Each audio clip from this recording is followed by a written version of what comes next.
तर नमस्कार शेतकरी मित्रांनो, आज आपण पाहणार आहोत की कापसाची पातेगळ का म्हणून होते आणि कोणत्या कारणामुळे होते आणि ह्याच्यावर कोणता स्प्रे घेतला पाहिजे आणि कोणकोणती काळजी घ्यायला पाहिजे याची आपण माहिती पाहणार आहोत. तर नंबर एक आहे मित्रांनो की कापसाची पातेगळ केव्हा होते, तर त्याचं कारण आहे की ढगाळ वातावरण किंवा सतत पाऊस पडल्यामुळे काय होतं, जे मुळांना जे हवा पाणी अन्न जे शोषण घेण्याची जे पुरवठा अन्न पुरवठा ते व्यवस्थित होत नाही. त्याच्यामुळे झाडामध्ये जे अन्न शोषण घेण्याची जी ताकद आहे ती कमी होते. ते पाणी साचून राहिल्यामुळे जे हवा लागत नाही आणि हवा सुद्धा खेळती राहत नाही. त्याच्यामुळे पातेगळ होते. आणि मुख्य कारण जर म्हणलं तर जे पाणी जर कुठं साचत असेल आपल्या जमिनीमध्ये किंवा जर त्याची काढून द्यायचं आहे आपल्याला, आणि त्याच्यावर जर आपल्याला मुख्य अन्न घटक जे आहेत नत्र स्फुरद पालाश हे सुद्धा आपल्याला खताचं वापसा झाल्याच्या नंतर शेतामध्ये पेरायचं आहे.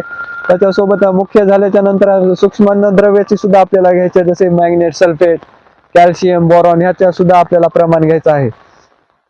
त्याच्यानंतर